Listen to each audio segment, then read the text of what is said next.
Hello, my fellow subjects of the internet out there. This is the Aromantic Shipper back again with yet another video. So, I want to take you back in time for a bit to when I was but a wee lad about 10 years old. At this age, I was in that phase where I had an extreme hatred for any baby girly shit, and that very much included Disney princesses. I would never go near anything that seemed similar to that kind of children's entertainment. It was nothing but monster trucks and Total Drama Island for me, for real, though that show is so bad it's horrible.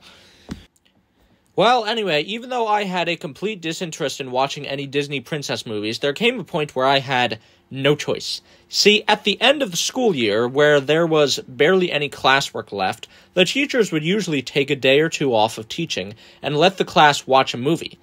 And in this case, the movie the class picked to watch was Tangled. Frozen had not come out yet, so this was a real blow to me. I had to sit down and watch a stupid, terrible Disney princess movie for almost 2 hours. I mean, I could have just sat outside of class and done something else, but who likes sitting outside of class? So I grit my teeth and prepared for what I thought was going to be an experience of pure agony. And to my surprise, I kind of loved it. I mean, I really enjoyed myself watching Tangled, and looking back on it, that experience was probably a pretty significant contributor to my development in shifting my mindset away from just automatically hating all things girly, or having to do with princesses. And due to me really enjoying watching Tangled, I actually ended up getting pretty excited to watch an up-and-coming Disney princess movie that was getting a lot of buzz around that time, called Frozen. And then I did end up watching the movie with my family in the theater, and I was kind of disappointed. I didn't hate it, but I didn't enjoy it nearly as much as Tangled. But that's not what other people thought, because after it came out, this damn movie was everywhere. Frozen merchandise was inescapable, and the song Let It Go was being blasted in my ears wherever I went. It is seriously not a stretch to say this movie took over the world. So, because this movie was so incredibly popular and in my face, and in my bathroom closet because my parents bought my sister like 100 Frozen memorabilia after she saw it, that led me to really hating the movie because I thought the enormous praise and attention it was getting was just not really earned. Recently, though, I ended up rewatching Frozen for a refresher as I finally decided to check out Frozen 2 on Disney+, and when you separate the incredibly unearned hype it gets from the actual movie, it's really not bad. It's fine. It has good characters. It has good animation. It has good songs. I'm probably the only person on the planet who thinks the opening Frozen Heart is top tier. Whenever I hear anyone else talk about it, it's always about how unmemorable it is, but sue me, I think it's pretty good. Tangled is still a much better movie, though, fight me. Ultimately, while Frozen is a perfectly passable movie, there's really one thing holding it back from actually being good. Okay, technically two things, but I'm not talking about the fucking rock trolls. No, you saw the title. It's Hans, of course, the brilliantly written twist villain. I'm being sarcastic, of course, because Hans is terribly written and completely ruins the climax of the movie. Before we get to rewriting him, we have to figure out what went wrong in the first place. So, theoretically, Hans' motivations make some amount of sense and are set up earlier in the movie. He is a prince, but has 12 older brothers, so the chances of him becoming king in his homeland are pretty slim. So he decides that the best option is to marry into kingship, and is successful at winning the affection of Prince Anna of Winterfell. But she's only the second heir of Winterfell, though, so he has to make sure her older sister Elsa is out of the way so he can become king. Seems to make sense, right? Well, like I said, theoretically it does, but Hans makes multiple decisions throughout the story that completely contradict his motivations. He wants Elsa to die, right? So why does he specifically tell the men that journey up to the mountain to retrieve her that she is not to be harmed? We are here to find Princess Anna. Be on guard, but no harm is to come to the queen. Why does he try to reason with Elsa and appeal to her better nature during the castle fight? Don't be the monster they fear you are! Why does he literally save her life by diverting a crossbow shot that was about to kill her? Dude, seriously, that was the most perfect opportunity you possibly could have gotten. Elsa would have died, and he would have been completely blameless. All he had to do was absolutely nothing, and then come back to Anna crying about how he did everything he could to save her, and they need to arrest that Weaseltown guy because he committed treason against the crown and had her sister killed, and she would have been none the wiser. But instead, after saving Elsa, Hans has her brought all the way back to Winterfell and tells her, "Why did you bring me here?"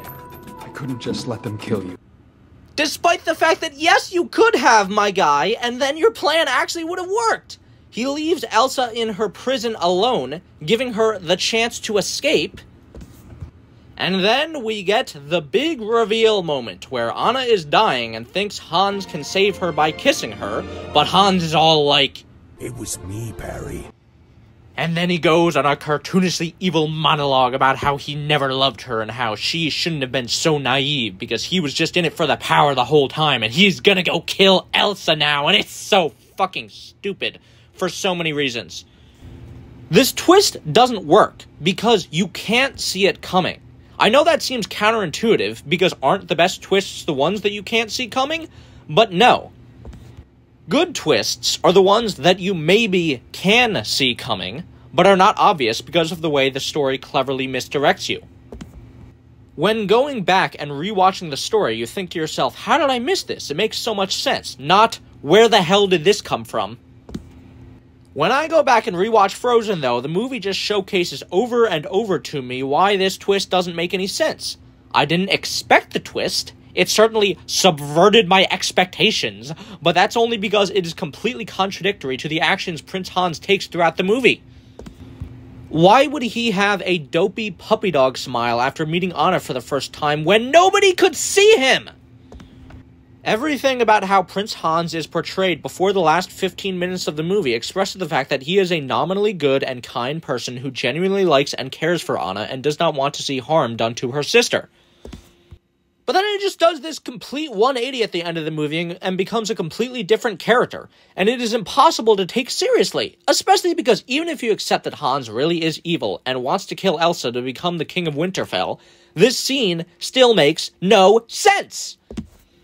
Why would Hans tell Anna about his evil plan? Why would he just leave her in the room to die?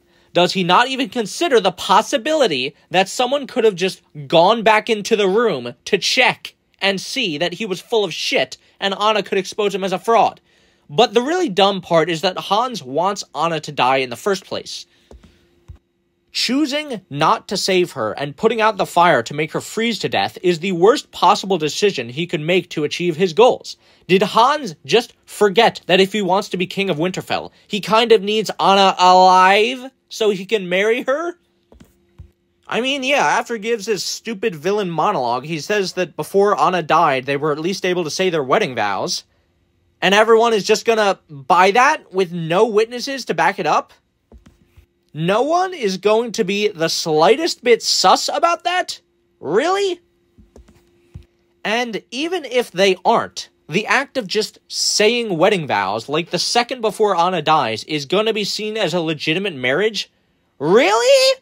But even if it were, it still wouldn't fucking matter, because Hans can't just assume the position of ruler of Winterfell by nature of having been married to Anna before she died. Despite what Game of Thrones would have you believe, that's not how monarchy works! Sure, Hans might rule over Winterfell temporarily since he had built up a good deal of trust in the people, but after the crisis ends and normal weather resumes, short of a bloody coup, the title of ruler would pass down to one of Anna's blood relatives, who is next in line for the throne. Hans is nowhere even close in the running to be King of Winterfell. So yeah, Hans is quite possibly the most inconsistent, poorly written character in all of fiction. I mean, Frozen 2 was pretty underwhelming, but at least it never had anything this outrageously bad in it. The villain in Tangled, meanwhile, is a leagues better villain. Mother Gothel is actually well written because every action she takes is consistent with her goal of exerting her control over Rapunzel, and Rapunzel has to actually figure it out for herself that Mother Gothel is evil and manipulating her. She never comes out and is like, ha ha ha, you think I loved you, Rapunzel? Don't be so naive. I'm not your real mother, I just kidnapped you from your real parents because I want to control your magical power. Because, you know, if you are trying to gaslight, gatekeep, girl boss someone into living in a tower for the rest of their lives, that's not a very smart thing to say. And the funny thing is, Hans' character can be completely fixed and Frozen made 2 times better with just one small change. Keep his character and everything he does in the movie before the villain monologue the same, and then just cut out the villain monologue completely. Don't make Hans evil.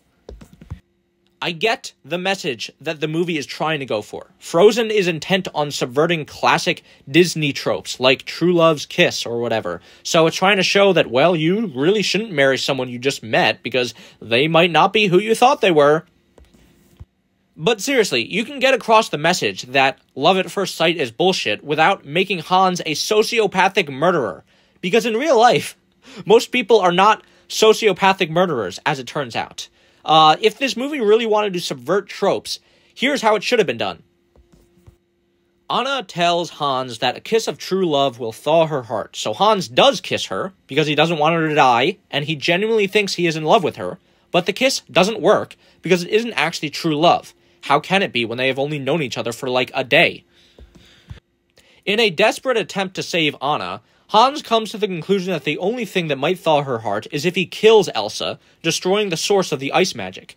This would be completely consistent with Hans' previous characterization. He saved Elsa's life and brought her back to Winterfell safely because he didn't want her to die. But now that Anna's life is in danger, he has to make a choice, and he chooses to kill Elsa to save her.